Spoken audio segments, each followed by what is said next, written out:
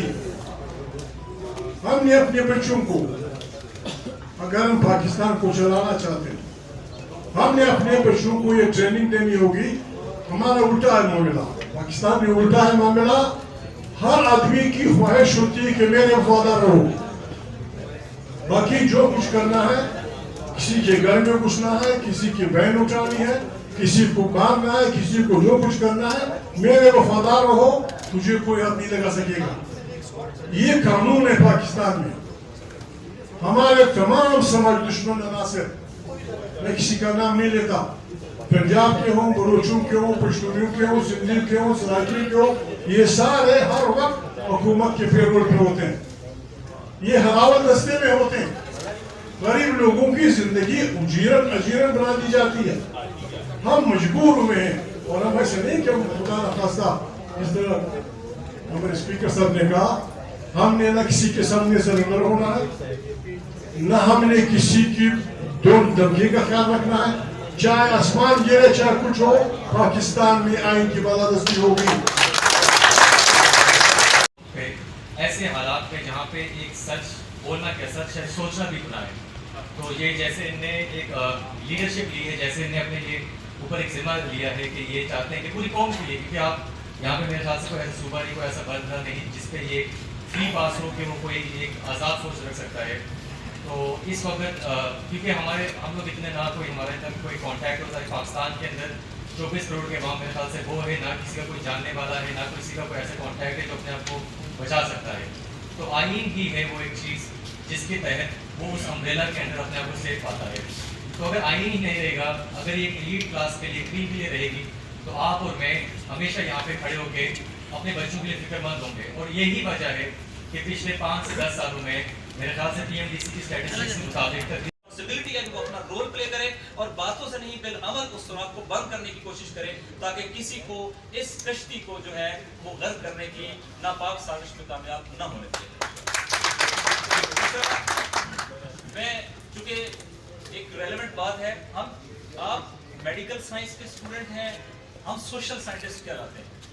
Political معاملات میں کام کرتے ہیں وہ زیادہ تر سوشل سائنٹسٹ.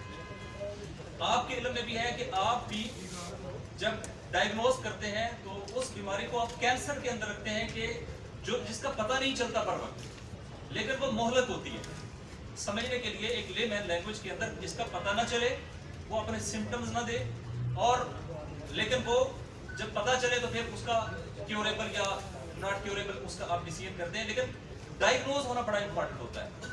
ہم اس وقت جو سوشل سائنٹسٹ ہیں، جن کا اس بدن کے اس کے اوپر نروز کے اوپر ہاتھ ہے، ہماری انڈرسٹینڈنگ یہ ہے کہ سچویشن جو ہے انشاءاللہ کیوریبل تو ہے، لیکن اس کے سمپٹمز کو اگر ہم جج نہیں کرتے تو یہ کینسر میں بدل جاتا.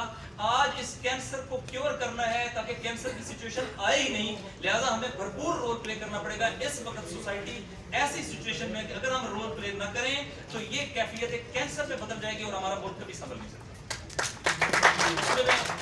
ہم مثلاً ایک تھیوری پیش کرتے ہیں، آپ اس تھیوری کے اندر آپ دیکھیں.